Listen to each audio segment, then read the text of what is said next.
Your host today is Kim Crider, a partner at velocityHUB. Kim and her team provide consulting, training, and coaching for IT executives and leaders, giving them the tools to build winning strategies, inspire high-performing teams, and drive meaningful results for their organizations and businesses. Kim's special guest today is Rachel Happe, principal and co-founder of the Community Roundtable, an organization committed to advancing the business of community.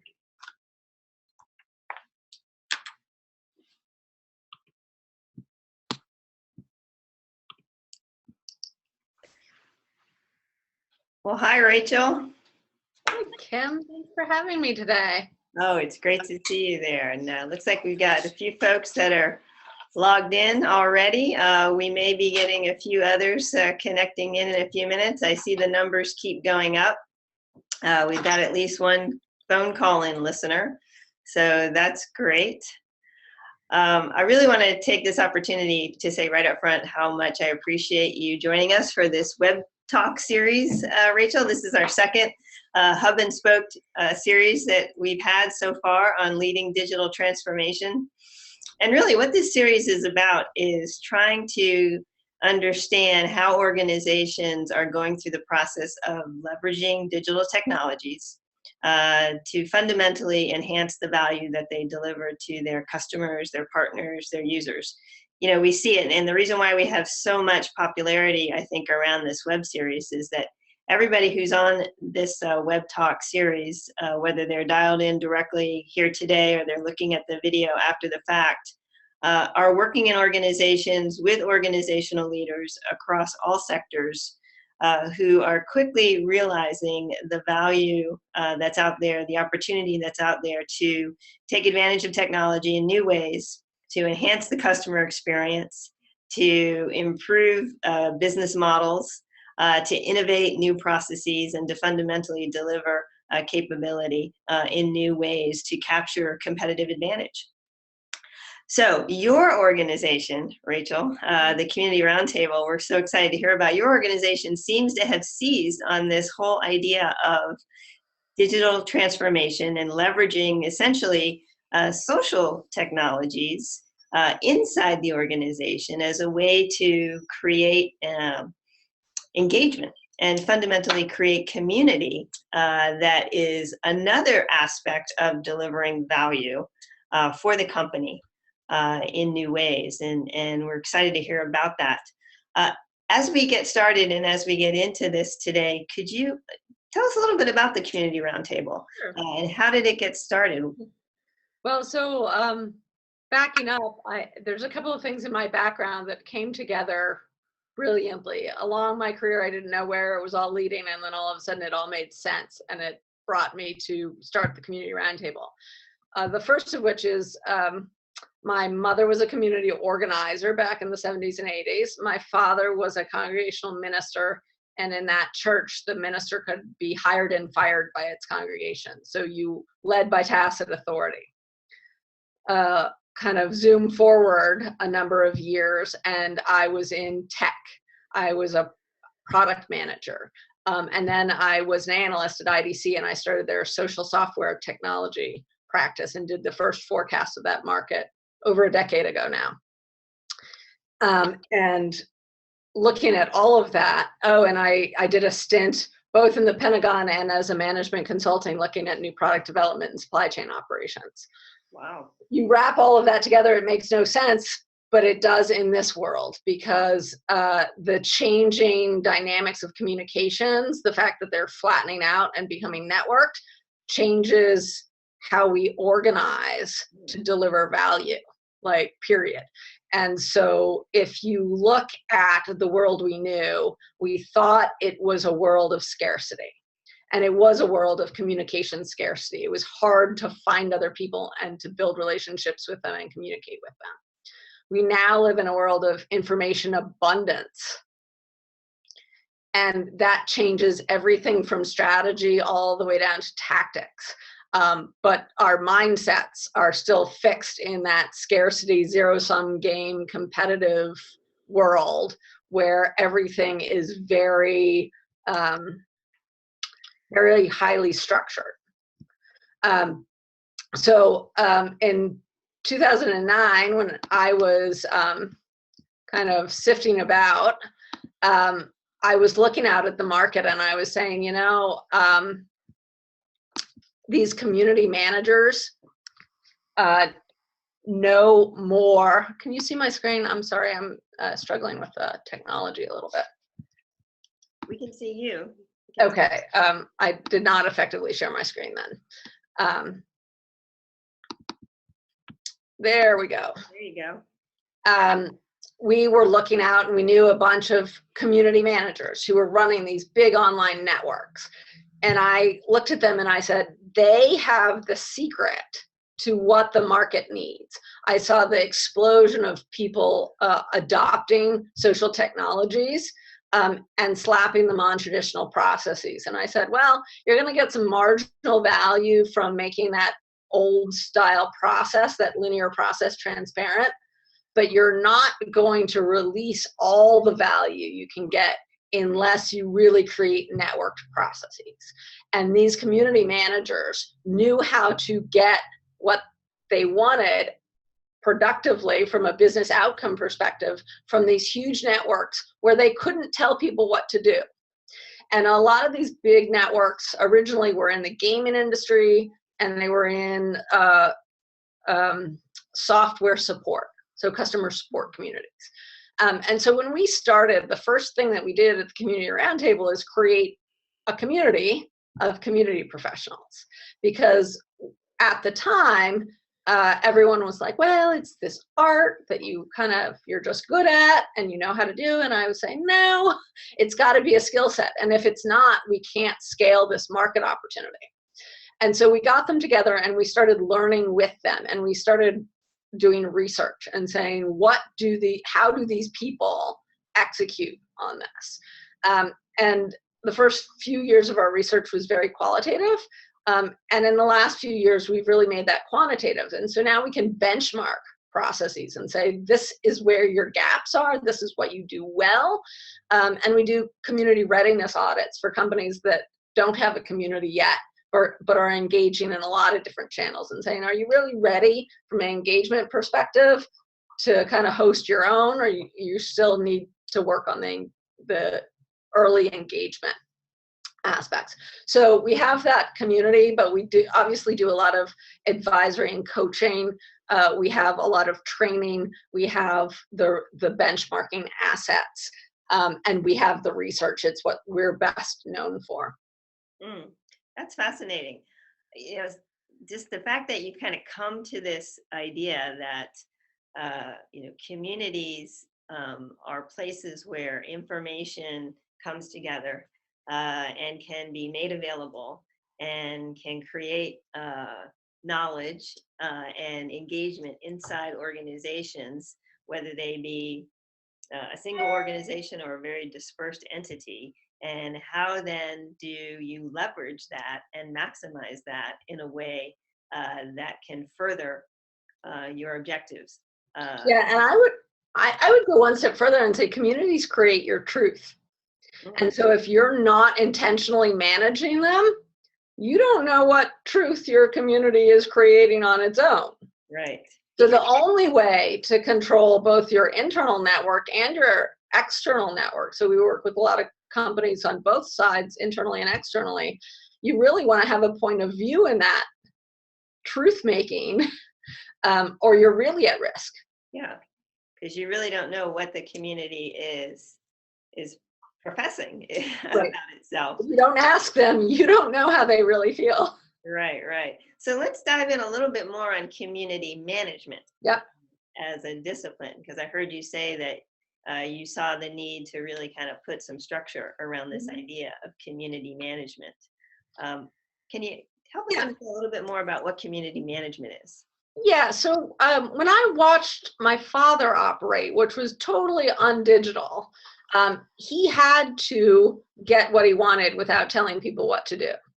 But in the real world, that process is very challenging because you have to keep going around to small groups. You can't have a massive conversation with hundreds of people at the same time and really work it all out. digital changes that. It reduces the cost of managing in that way. So there's some people who have always managed that way because they feel morally compelled to. Businesses and organizations haven't, because it's too expensive, or it has been too expensive in the past.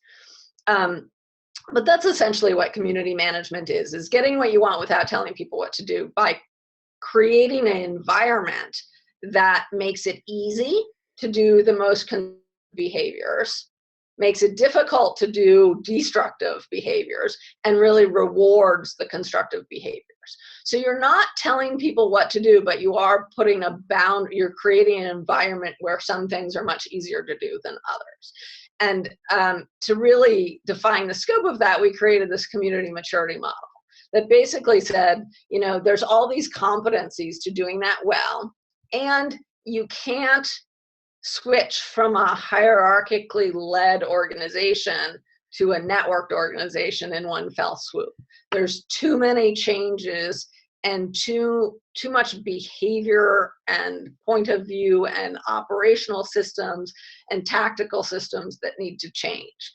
It just doesn't, it's not a switch. And nothing with people really ever has been. So it's this process of getting your organization to open up and operate in a different way. So, for example, with regards to strategy, how does strategy move across the different stages of community maturity? Yeah, so what we see is in stage 1 and stage 2, well, in stage 1, people don't really have a strategy. Stage 1 is really this ad hoc use of social technologies or using them on existing processes and not really intentionally thinking about the fact that you're trying to intentionally build a network or a community or a culture. You're just using the technology thinking that that will change your organization. Mm-hmm. And so typically your processes haven't changed, your strategy hasn't really changed. You are starting to listen a little bit, meaning all that data coming in through social systems, you're looking at, but it's not always clear that you're reacting to it in any way. Mm. As you move into emergent, you've basically made the decision of, yes, I want to be more intentional about this. And so I am going to start funding it, and I'm going to start laying the groundwork for doing this well. And that's when you really should build a strategy, but not all organizations do at that point, meaning they invest a lot in the content and the programming and the tools and the policies, but they forget that culture, leadership, and strategy are actually as important as that infrastructure piece. And actually what I see in our clients is they start with a strategy that's not very specific. They say, we want to collaborate, we want to be innovative, we want to, but what does that really mean? That's not enough specificity to tell anybody that anything's different. And so when we go in and coach around strategy, it's about building a shared purpose, and that's really the overlap of the organizational purpose and the purpose on the individual's front. Like, what do you both share and want to accomplish? But even that shared purpose is not sufficient if you don't also define shared value. What are we going to do together that we couldn't on our own? And what are we going to generate that we couldn't in the past? You'll end up with a lack of engagement because people will be interested, but then you're not doing anything to move the ball down the field, so they lose interest. So you have to have that shared value. And then the next step we do is say, what are the 2 or 3 behaviors that you need to focus on right now, given where your culture is, to move them up towards building that shared value. Mm-hmm. And so those behaviors are the things we're going to work on in the cultural piece to get them closer to being able to generate that shared value. And so that's a lot of that work that hasn't been done yet by a lot of companies in stage 2 or communities in stage 2. And once you define those very specific behaviors, that really changes how you deploy technology.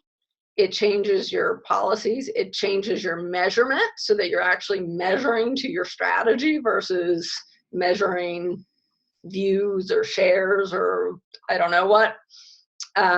It changes your community management and really focuses it in the areas that support the behaviors you care about the most versus a scattershot approach to let's just get more activity. So it really orients the whole effort and makes it more efficient. Okay. I know we're gonna hit on a lot of these things as we go here, because I'm gonna ask you some more questions as we go through this model and pull some other things out. I want to pause for just a minute and mention to our viewers out there, if you have questions that you'd like to ask at any point in time, go ahead and put your questions into the Q&A box at the bottom of your screen, and we'll look for those. I've got somebody standing by who's watching that Q&A box for me, and we can bring your questions in at any time that you ask them, or you can put your questions in the chat box and we'll see them there as well. And we'll certainly tie your questions in throughout the discussion here. So if you see anything on any of these slides or in any of the things that we're talking about, we definitely would love to hear your thoughts and bring you in on it. And we'll have a little bit of time at the end for more Q&A.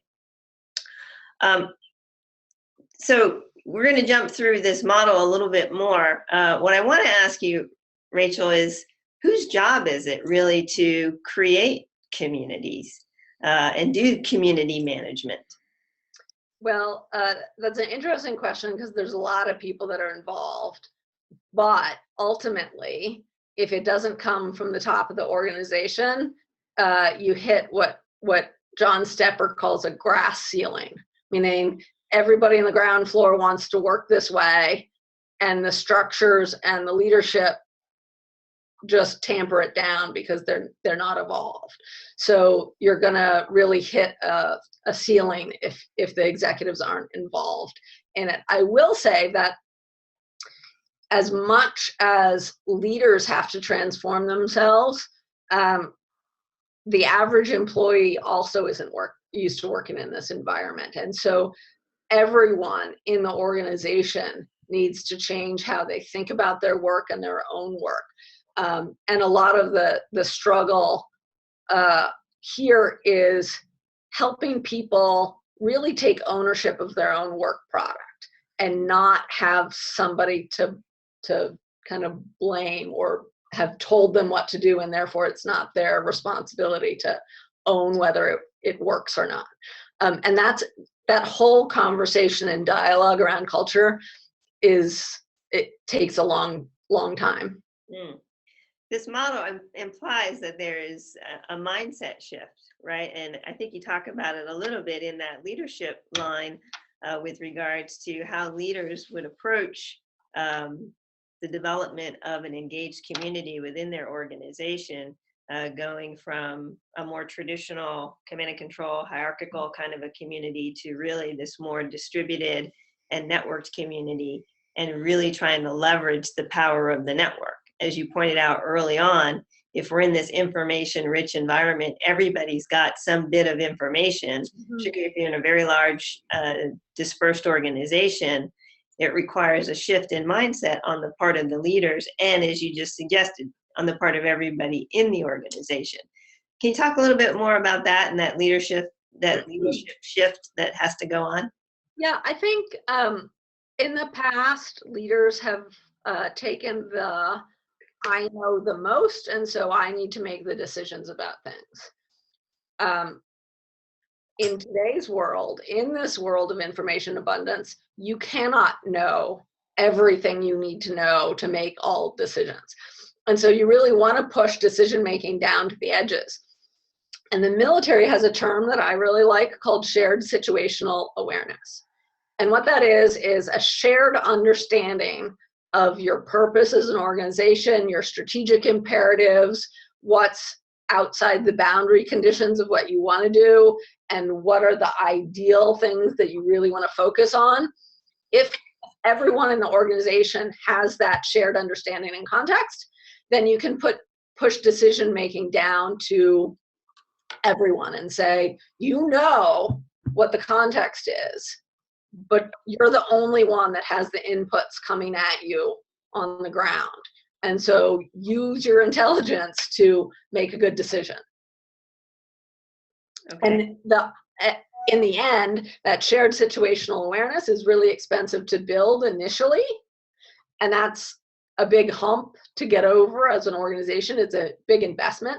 But over time, it allows you to act much more rapidly and efficiently when you have it. And communities are the mechanism for creating that shared situational awareness. Okay, great. We're gonna get to some more specifics on how that process works. I have a couple of questions that have come in from our audience, Rachel. So I'm gonna try to bring these in right now. One of them is speaking back to the community maturity model. Do you have an example? Can you share a story about an organization that may have moved across the model, that may have gone through some maturity steps, and what was that experience like for them? Yeah, I'll talk about the Microsoft L&D example here, because we had a client who worked in the L&D organization in the engineering group at Microsoft. So working with tens of thousands of engineers, he was in a centralized group tasked with making learning more efficient for that entire operation. And he had become a member of our organization and was really struggling with how his particular responsibility was making the community learning successful. And he was struggling with how to approach that. And he was doing it kind of in an ad hoc, one-on-one coaching. He'd talk to somebody, he'd give them his suggestions. And then he joined one of our research working groups. And he really started to understand the model and the research behind it and the management markers of it. And so what he did at a macro level, we have research that assesses somebody's place on this model. He took it and really boiled it down for their internal communities and created a little assessment tool that he could run through very specific aspects of the engineering learning communities, the communities of practice. And it would give him the biggest gaps to success and performance of those communities. And it would allow him to really rapidly zero in on things in a consistent way and a uniform way across the organization to say, you are missing any content and programming. People don't come back to the community because there's nothing to come back to. You need to give them programming and events that keep them engaged in the conversation that we're having. And so he was able to relatively rapidly have an impact on the performance of those communities. And I would say probably got a lot of them from 2 to 3 in that respect, meaning they were there, they were intentional, but they weren't performing really well. Okay, great. So that was a way to really zero in on moving people through by focusing on the content as a means to give people, as you say, a reason to continue to come back to the community, which may relate to our next question. This is a very interesting one.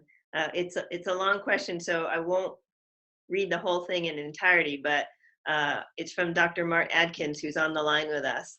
And so Dr. Mark, if I get this wrong, by all means, please feel free to add more to it. But he's talking about the transformation of a culture and moving the organization into more of a digital mindset and a digital approach. And he points out that oftentimes it's a difficult process because you've got people involved. And he relays the adage, it's easier to change the people than to change the people. So his question fundamentally comes down to, as you consult with clients, how do you coach them to make the tough call and to pull the trigger, right, from actually where they once were to where they could go, and trying to kind of balance the old with the new, don't completely tip over the ship, but make some progress in moving forward. this topic has come up a lot recently, and what we've found in the last year or so are communities are also a Trojan horse for culture change. Because what you can do digitally with communities is you can prompt people to make micro behavior changes. And the traditional approach to culture change has been, okay, we need to go and take the executives, have a visioning exercise, figure out what we want to be, and then we're going to diagram all our workflows, and we're going to change them, and it's going to trickle down, and then we'll be changed. And of course, we know that's a really, there's no guarantee of success with that approach. What I've kind of taken away is it's almost impossible to change people's beliefs. Like, at least if you're taking the direct approach. And it's really expensive. So I have to sit with somebody for a long, long time and do a lot of education on a one-on-one basis to change their beliefs, because it's so wrapped up in their identity. With communities, what you can do is prompt these, like I said, micro behavior changes, where somebody's just doing this little change and you've given them a reason, and that's good enough to make the change. But then that behavior change results in a transparency or a serendipity that they didn't believe. They didn't know what they didn't know, so they didn't believe that they could get that increased value out of that little behavior change. And by giving them that value, you're kind of prompting them to have the aha moment about, oh, this is different. What I can do is different because this is different. Oh, now I believe something different about the future. So you're showing them instead of telling them what you want to have happen. And you're kind of leaving this trail of breadcrumbs as the community manager to work them up that engagement ladder. And I'll give a very specific example. In our own network, we have what we call a work out loud thread on Monday morning, but it's really just your weekly priorities. Call it a weekly priority thread. And we ask our members to say, what are the 3 things you're working on? Not how well are you working on them, not how long it's taken you to work on them, nothing qualitative to suggest you're bad or good at this, just the 3 things you're working on. And we do that because there's some productivity gains there. It's just good practice to write down what you want to do in a week, and it helps you keep yourself accountable. So that's reason enough for our members to do it. But the real reason we do it is because when they write that and they say, I just finished up a dashboard project, some other member is going to come in and say, I'm just starting a dashboard project. Can you show me what you did? And that saves the second person 50% of their workload, and it makes the person who did the dashboard project feel really good because they can share that knowledge with somebody else. They didn't do it just for themselves. They now did it, and they're getting some credibility for that. And so that interaction makes people kind of arrests their attention, and they're like, huh, I thought I was just taking 5 minutes on Monday morning to do this thing, which was helpful, but oh, it opened up this brand new world for me. Yeah. Thank you. I think that gets at that. So Dr. Mark, if you got some more to add to that, let us know. But that was a great story to kind of relay back on how you kind of help people balance that transition. And I really like the idea of prompting little micro behavior changes and creating the aha moments that kind of guide people down the path or up the maturity model, if you will, towards a higher level of community. Yeah, and that then becomes, that's what digital leadership is, right? Understanding how to prompt people in a way that helps them get aha moments for themselves, rather than telling them what they should do. Without telling them what to do. Yeah, right? You don't have to tell them what to do. Right, which again kind of speaks back to that mind shift that we were talking about before, about it's not about the leaders having to know it all and having to design it all or having to control it all.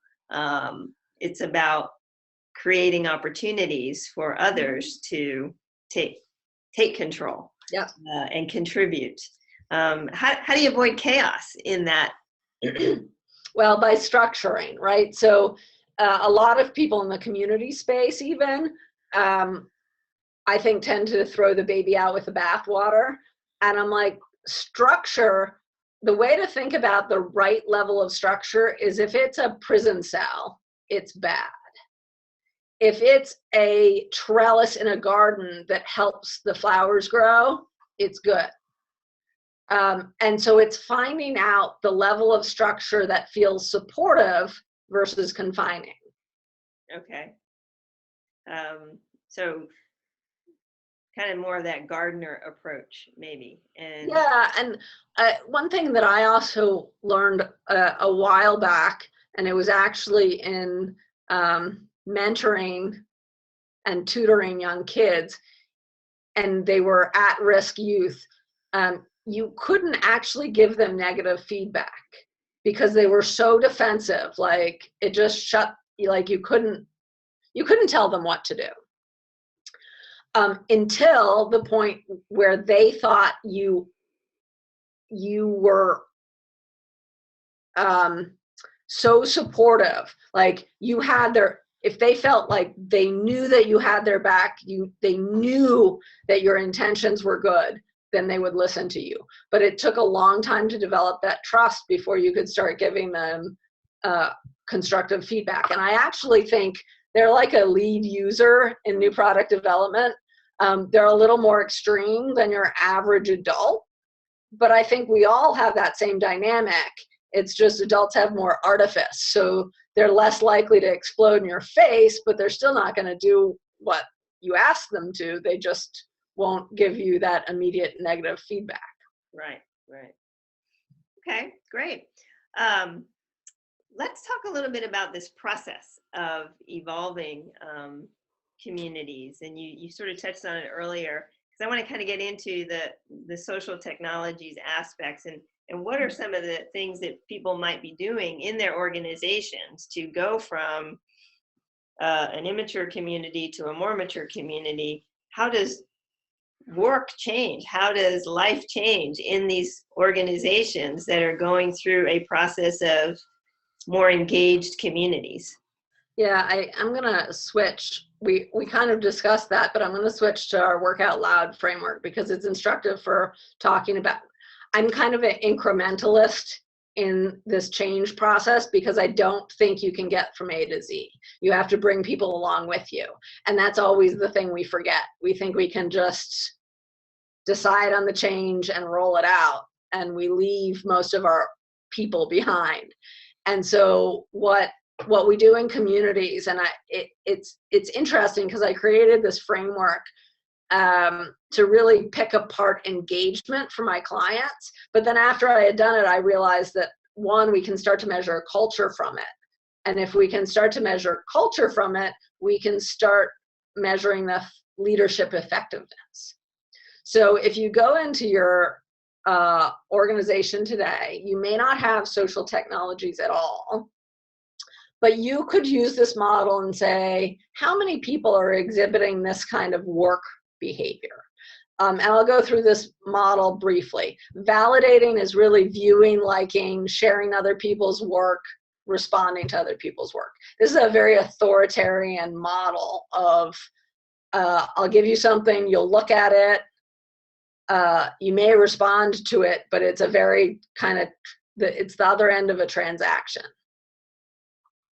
How many people do that primarily?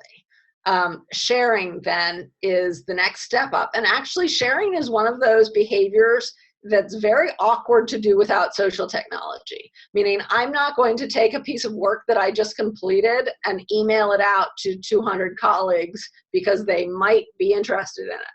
That's spamming. Like people aren't gonna do that. That's weird. I don't know who wants to see my work. But on social channels, it's really easy to share something because it's a generous activity. It's saying, if anyone finds this useful, here it is. But I'm not pushing it on you. I'm just sharing it.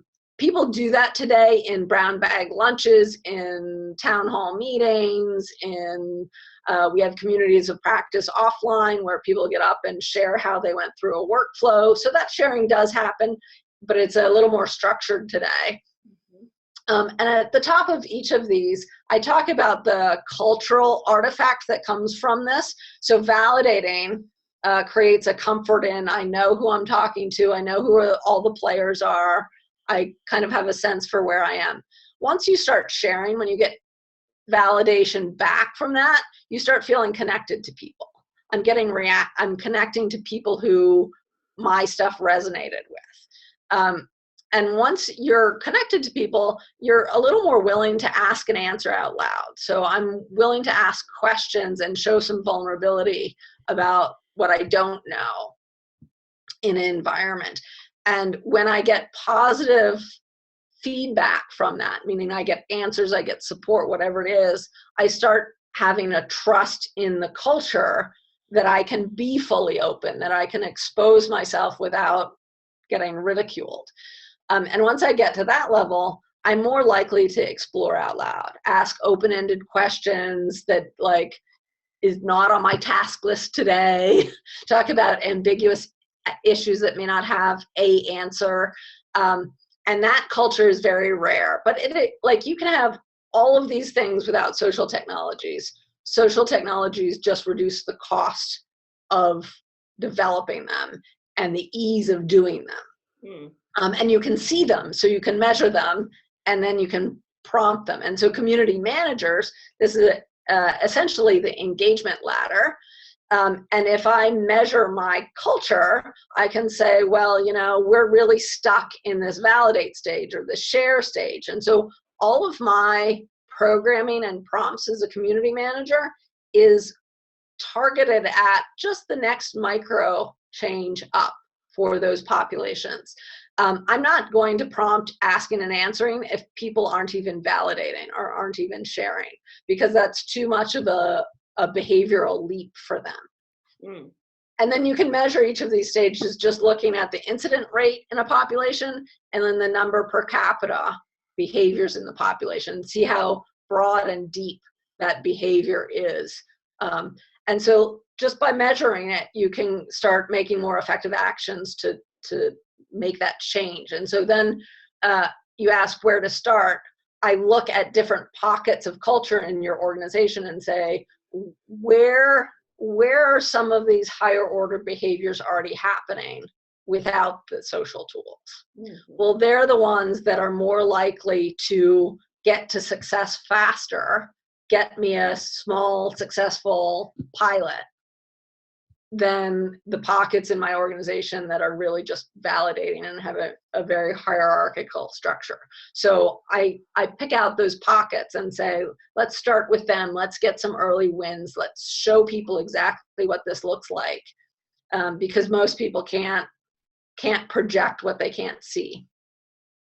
Yes. Really, this is a very interesting model.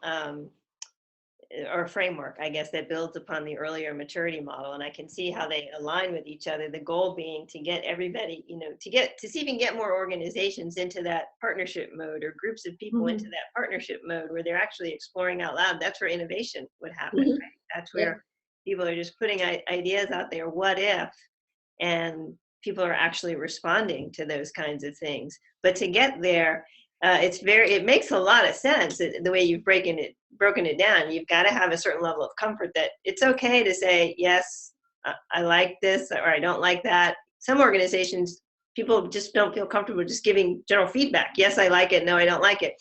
Regardless of, as you say, social technology, just getting a response from somebody that's not passive, right? An active response of, I'm good or I'm not good.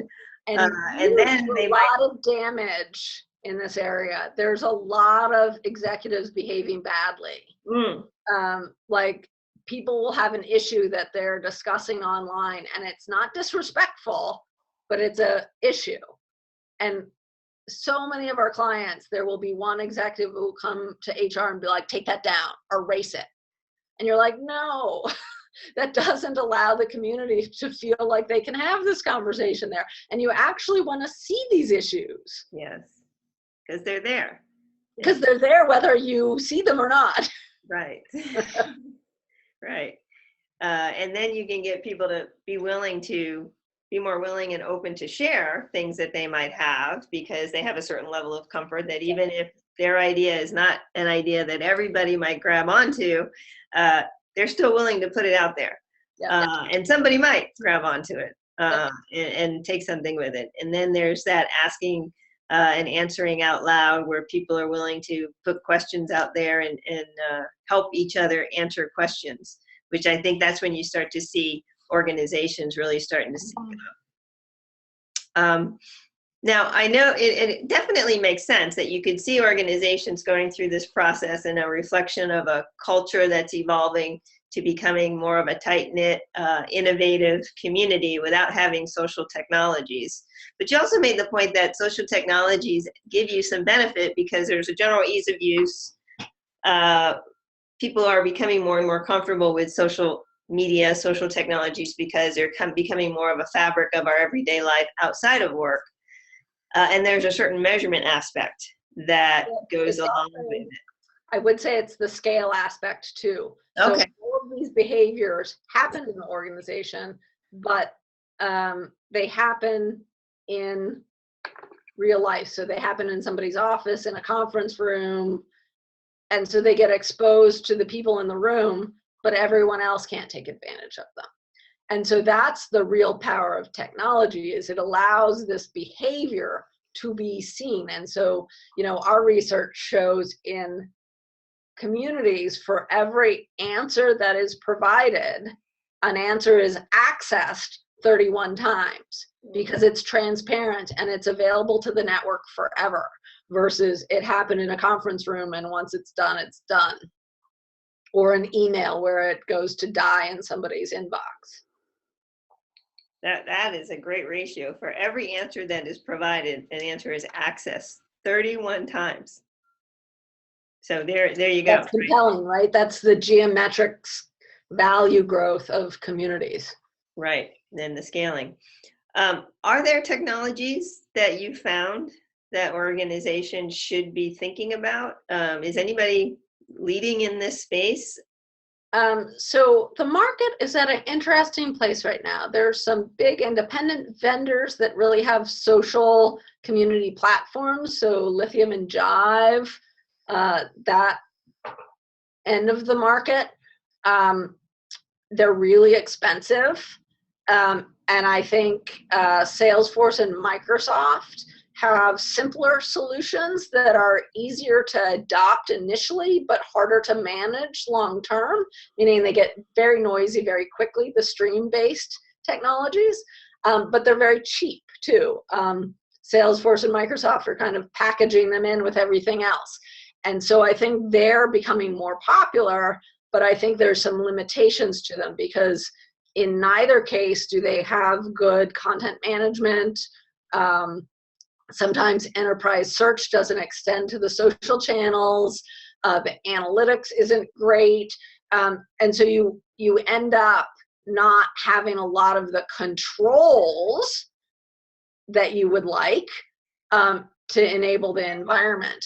But the business case is often not there to spend hundreds of thousands of dollars on a platform solution in this space, because people don't understand the value investment curve of them. And the challenge here is early on, when you're just establishing behavior change, it costs more than you get back.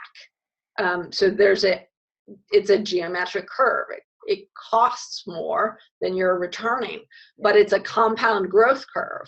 So at some point, it has an inflection point and another inflection point, and it becomes hugely valuable. But you need to be able to model that out, and too many companies can't. Yeah.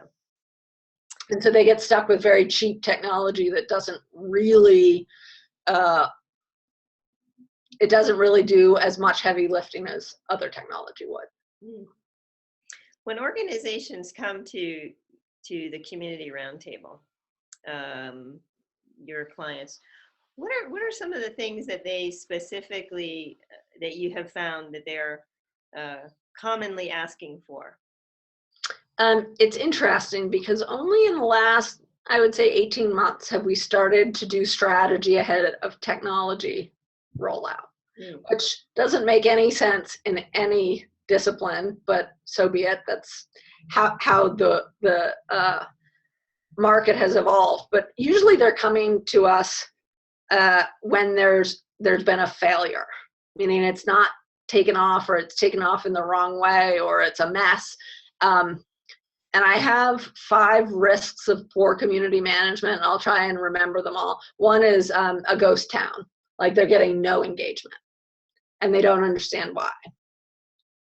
The second one is the flip side of that, which I call kind of 10,000 flowers, which is they have huge engagement, but you can't find any value. Like it's not curated, it's not organized, it's just a mess. The third is drama central, where the people on the platform are just there, they're engaging, but around nothing productive, nothing value generating. The fourth is a circling storm, which is they're engaging around issues, but nobody's there to manage it, and it can flip into a crisis really quickly. And then the fifth is the most deceptive. It's the click, which is you've got one group in your organization or in your customer base that are there, they're engaging, they're doing productive things, but they're very exclusive. And so they're not making room for more. So you've got a kind of a group squatting on the community and not helping bring in new members. And so community managers are really there to avoid all 5 of those things from happening. Yeah. How do you help them? Any story that you could tell us about a situation where you've seen any one of these scenarios being played out and you were able to help the community? Well, so the last one is a funny one from years ago. There was an arts community where the watercolorists had taken over. So the photographers didn't feel comfortable coming in because it was seen now as a watercolorist community. I think the more common ones that we see are the first 2. The shared or the ghost town is typically because people have not done their strategy work correctly. They think there's a lot of potential here, but they don't have a compelling shared purpose. And sometimes they get early engagement because they have their shared purpose, and then they kind of have this drop off because there's no shared value. Like they haven't extended that into doing anything about it. We have been brought in for not explicitly a one big flash in the pan crisis, but certainly one of our clients had a community that was very vitriolic, meaning it was very antagonistic and a lot of anger, and they just weren't moderating it well, and so it wasn't growing because nobody wants to be in that community. And so we really cleaned house, and the community took off. And that was very kind of just and we actually have a case study around that, and it's called Turning Sentiment Around, and the value of changing the sentiment in the community. And that's another thing that community managers do, is they really work to get the sentiment right, so it's seen as a place that's constructive. You mentioned the value, right? And getting the value out of the community is an important part of your strategy. And if you fall victim to any of these risks that you just talked about, fundamentally, you have a community, but you're not creating any value as a result of it. How do you measure that? How do you ascertain the value that's coming out of the community? So for each one of these engagement stages, there's a different level of value. Validating being the least valuable engagement behavior, exploring being the most valuable behavior. And so you can roughly make an estimate of what each of those is value-wise. And part of I have a little bit of a shtick against social media. And part of it is a measurement problem, is they're measuring validations. They're not measuring sharing or asking or exploring. And so they're getting stuck in the lowest value engagement and wondering why they can't prove value for social media activities, because it's all like there's a lot of volume, but there's not a lot of output. Right. So we, about 18 months ago, we started developing an ROI model that really looks at the ask and answering dynamic, because that's the highest value engagement activity that we can effectively try and measure. The exploring out loud is very hard to measure. It doesn't look the same across different interactions. So it's a little hard to figure out what that looks like from a measurement perspective, although we're working on it. So we look at answers in the community, and that's where we came up with a ratio for every answer provided, there's 31 accessed. And we can look at both the value of the initial answer and then that networked value of the answer.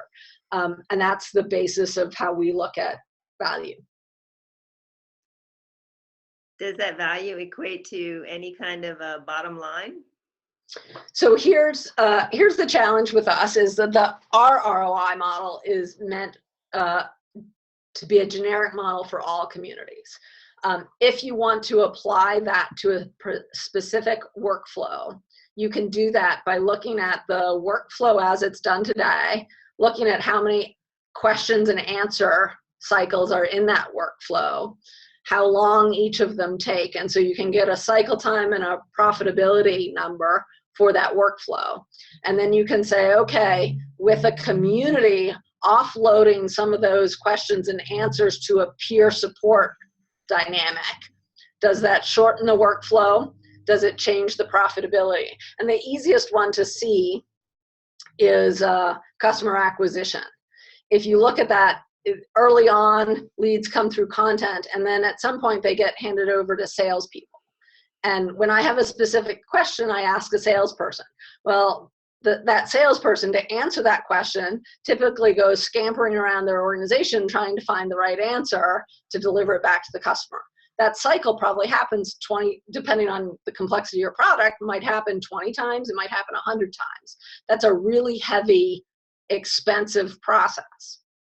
If I insert a customer community there, and I can offload 50% of those questions to the community and make it faster because the prospect can find those answers one right after another, then I've reduced the cycle time by, I don't know, 25% and increased the profitability of that workflow quite significantly.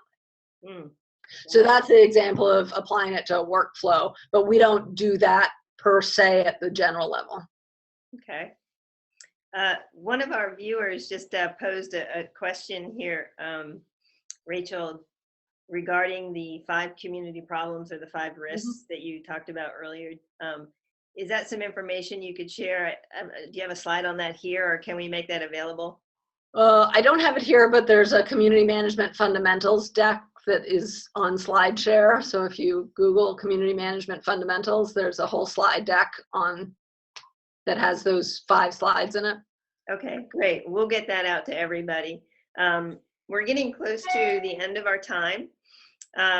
Is there a set of resources that you would point people to, Rachel, to get more information about what your Roundtable does? Sure. I pulled up a few things that would be interesting. The first one is our research, and we started the conversation around the community maturity model. That research is structured in those 8 competencies and broken down by the markers by stage. So you can see exactly what artifacts a community in its leadership stage 2 has. So that's very valuable, and it has the ROI calculation in the end of it. So that's a really useful resource. I added a couple of presentations that are online from last spring that I thought people would be interested in. The first one is me talking about culture change and the Work Out Loud framework.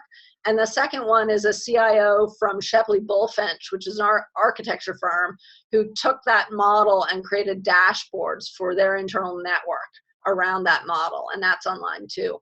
So I thought those were interesting options for people who are interested in more. And we have a get involved form on our website if you'd actually like to talk to somebody. Yeah, that's great. So a lot of great resources here for our audience. We will definitely make these slides available, and I know you've got this information out on your site. Folks will be coming in to view this after the fact, so they'll have an opportunity to see this as well. And I know a lot of folks that are on our in our audience here today are probably from the IT community, probably represent CIOs, so maybe CIOs themselves. And so I really appreciate you bringing that last case study in. You know, as we talked about here today, it's really not so much about the technology, although the technology can certainly be a huge enabler to helping to advance and maximize what communities can do. Yeah. But I think some of the key things that I heard you say, which I really want to try to emphasize here, is the importance of leaders really understanding where they want their communities to go. Because as you said right from the beginning, you have a community in your organization, whether you recognize it or not. It's there.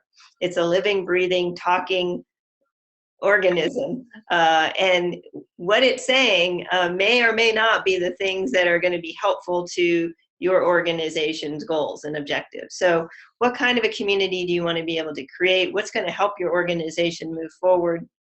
And how do you then move your community up that maturity model across that framework to the level where you want to be and need to be the most effective?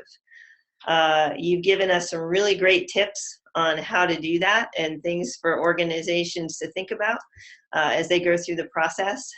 You've helped us point out the fact that leaders really have to be willing to give up control. I know we didn't spend too much time on that one slide, but it really is about giving up control and recognizing that you want to facilitate that community engagement through a very structured and strategic approach. Paying attention to content and programming and what's keeping communities to come back per your example. And really just trying to have a clear sense of how do I guide this organization forward. All really helpful stuff.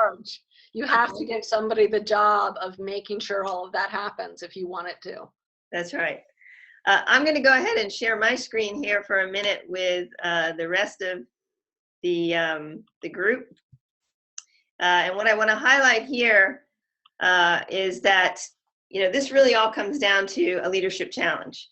So between Rachel and the Community Roundtable and what she does and what we do here at velocityHUB, it really is about setting a course for leadership in your organization so that you can move them up the community ladder. You can create more engagement in your organizations. And as Rachel points out, while the science is still evolving, there are numbers that would certainly indicate, and there's data to be gathered with the help of your CIOs and dashboards and other mechanisms to indicate that there really is ROI, return on the investments of putting energy into creating communities. So go spend some more time at the Community Roundtable and all of the resources that Rachel gave you. Come to velocityHUB if you want to talk to us more about leadership and all the other aspects of building leaders in your organization. We certainly want to meet with you, consult with you, and have you join our courses as we go along. So you can see some of the things that we're offering. I also want to, somebody's trying to chat something. I also want to remind you that you can register now for the next Leading Digital Transformation webinar that's coming up on Wednesday, January 18th, same time, same place. This particular session will be led by a colleague and friend of mine, Dr. Kevin Finkenshire from the MITRE Corporation, and he's going to talk about some really amazing work he's doing in healthcare and the digital transformation of postmodern healthcare, particularly with the Veterans Affairs Organization. So I think you guys will find that really interesting. So some great comments that we're seeing on the chat room. Thank you so much, everybody, for sharing all of that. Dr. Mark, really appreciate your comments and pointing out some of the publications that are out there and videos, other videos that we can go look at on shared situation awareness. I also want to thank our sponsor, Signature Consulting, our IT staffing firm that continues to work with us and helps us get these webinars up and running. On behalf of Signature and myself, we want to kind of put a little game out there for everybody, and I'm going to ask Rachel. Rachel, can you give me a number between 1 and 30? Oh gosh, 23. Which number? 23. 23. Okay, so number 23.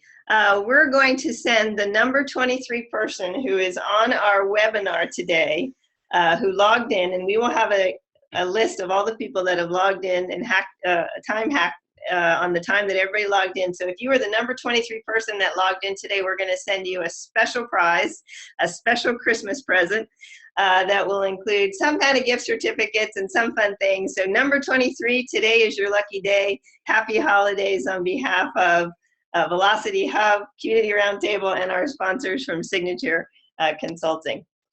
That's all we have for you today. Again, I want to thank you all for joining us. Remember, leadership is an everyday thing.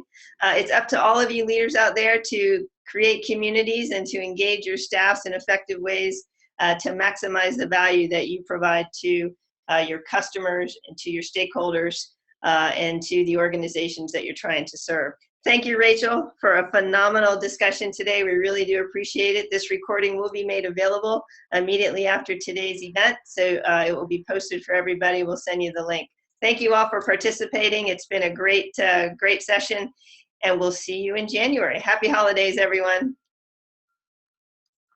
Bye.